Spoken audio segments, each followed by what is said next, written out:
এই শালা তো কোন ফকির বাসা বাড়ির ভিতরে ঢুকলি কেন? এই বাড়ির ভিতরে কেন ঢুকলি? কি রে জানো, বৃষ্টি? আমার ভাই আমার বাড়ির লোকজন না সবাই অনেক ভালো। ওরা আমি যখন পালাই গেছিলাম তখন একটু রাগ করছিল ঠিক, কিন্তু এখন সব ঠিক হয়ে গেছে। দেখো তোমার অনেক আদর যত্ন করে। আরে ওকে। ওটা জি ভাইয়া, আমার নাম না গরিবুল্লাহ চৌধুরী। আমার বাপ আর মা ছোটবেলায় আমার দেখা এরপর আমার এই নাম। টুকাই না, ও আমাকে হাসবে। কি কইলি? এই যে তোর হাজবেন্ড গরিব কেনে কেন আসলি? রাস্তার লোকজন যদি জানতে পারে যে এই ফকিন্নিকে তুই বিয়ে করছিস, তুই আমার বোন, তাহলে মানিক তুই থাকবে? গলায় দেখছি এবার স্বর্ণের চেন লাগাইছেন। ও বাবা, আমাদের লকেটও আছে। ও সেই লাগছে কিন্তু। ও হাতে আর বাড়া। ও সেই হিসেবে এবারের জামাই।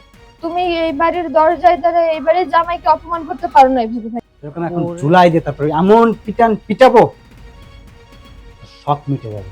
এই ফকিন্নি বাচ্চা। আমার ভাই আমার বাড়ির লোকজন না সবাই অনেক ভালো। ওরা আমি যখন পালাই গেছিলাম তখন একটু রাগ করছিল ঠিক, কিন্তু এখন সব ঠিক হয়ে গেছে। দেখো তোমার অনেক আদর যত্ন করবে। সত্য হইলেও বাড়ির জামাই বলে কথা। চলো চলো, আপনার বাসার ভিতরে যাই। ও, এইটাই কি তোমাকে বাড়ি? হ্যাঁ, এটাই আমাদের বাড়ি। বাবা, কত সুন্দর বাড়ি। আরে কি করতেছো, থামো। এইটা গেট না, তো এটা যে দেখো না ভিতর দিয়ে তালা দেওয়া। আসো, ওই পাশে গেট। আসো, এই যে এটা হচ্ছে গেট।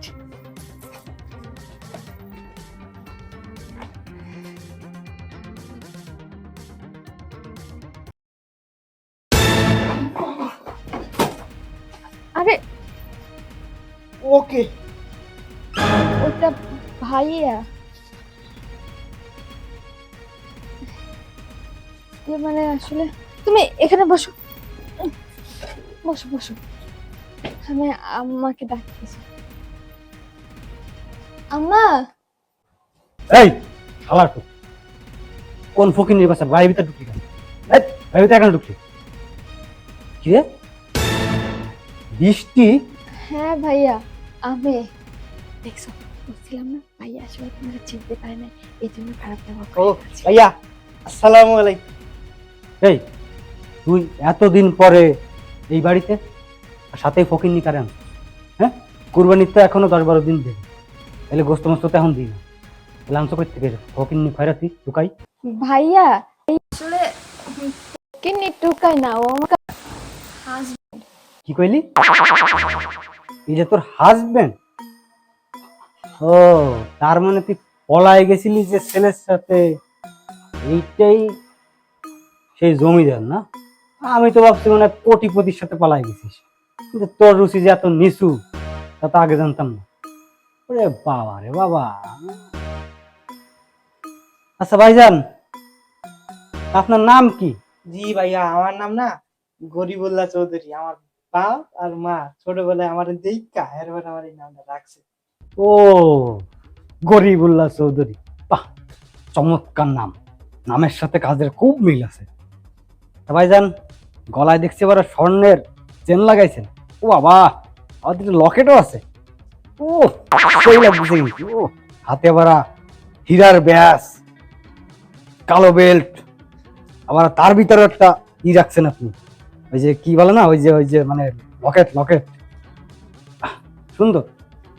আপনি যে এত কোটি কোটি টাকার জিনিসপত্র নিয়ে যে গলায় হাতে নিয়ে ঘোরেন, আপনার তো যে কোনো মুহূর্তে যে কেউ দেখলে মনে করেন চিন্তাই করে নিয়ে এই ওকে নিয়ে বাচ্চা আমার এই বাড়িতে কেন আসলি? তোর আসতে বলছি? তুই না পালায় চলে গেছিস? সেদিনকারই তোর পরিচয় আমরা দিয়ে দিছি। আমাদের বোন নেই, কেন আসলি এই বাড়ি? আর এই ফকিন্নি গরিব কেনে কেন আসলি? রাস্তার লোকজন যদি জানতে পারে যে এই ফকিন্নিকে তুই বিয়ে করছিস, তুই আমার বোন, তাহলে মানিক তুই থাকবে? ভালোই ভালো কেউ দেখার আগে এখান থেকে চলে যা। যদি না যাস না, ঝাড়ু দিয়ে পিটায় কিন্তু বাইর করে দিবি। ভাইয়া তুমি এইসব কি বলতেছো বলো তো? আর আমরা গোস্ত টুকাইতে আসবো কেন? আমরা তো ঈদে বেড়াইতে আসছি, আম্মা আমাদের বেড়াইতে আসতে বলছে। কি বললি? আম্মা আসতে বলছে? এই আম্মা আসতে বলবে আর সেজন্য ড্যাং ড্যাং করে চলে আসবি কাটতি বস্তা নিয়ে, আর সাথে আনছে একটা ফকিন্নি টোকাই, এর থেকে তো সুইপারের চেয়ার আরো সুন্দর লাগে। শোন, আম্মা বাসায় নেই, আম্মা বড় ভাইয়ের বাসায় গেছে, আর 10-12 দিন পরে কুরবানি। তোরা যে এই বাসায় ঈদ করবি, ঈদের দিন আমার শ্বশুর বাড়ির লোকজন আমাদের বাসায় আসবে, আর এসে যদি দেখে ফকিন্নির বাচ্চা, গরিবের বাচ্চা, খয়রাতির বাচ্চা আমার বাসায় ঈদ করতে আসছে, তাহলে কি আমার মান ইজ্জত কিছু থাকবে? তোর এই ফকিন্নি জামাইকে নিয়ে এই মুহূর্তে যদি এখান থেকে বের না হয়ে যাস, তাহলে কিন্তু ঘাট ধাক্কা দিয়ে বের করে দেবে। ভাইয়া দেখো, তুমি আমাদের সাথে কিন্তু এরকম ব্যবহার করতে পারো না। তুমি আমার জামাইকে এরকম কথায় কথায় অপমান কেন করতেছো আমি বুঝলাম না। আমি তো এই বাড়ির মেয়ে, তাই না? আর ও সেই হিসেবে এই বাড়ির জামাই। তুমি এই বাড়ির দরজায় দাঁড়ায় এই বাড়ির জামাইকে অপমান করতে পারো না এইভাবে ভাই। ওরে বাবা রে বাবা, জামাই!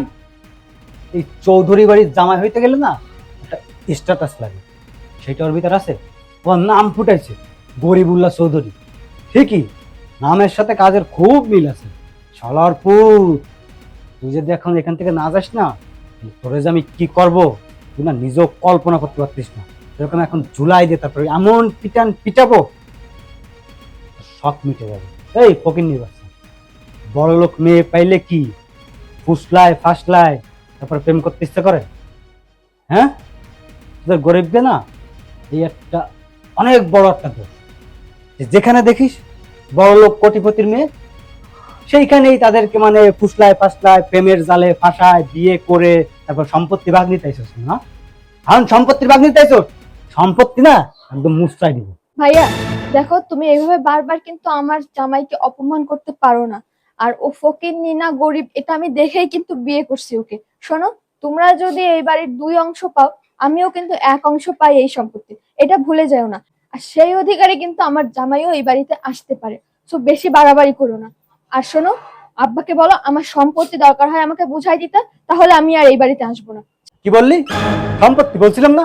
এই শালার পুত গরিবের বাচ্চা, ছোট লোকের বাচ্চা তোরা শিখায় আনছে না যে ওই বাড়িতে সম্পত্তির ভাগ চাইবা? শোন, আমাদের কোনো বোন নাই, আব্বা না তোর ত্যায্য করছে, তুই কোনো সম্পত্তির ভাগ পাবি না।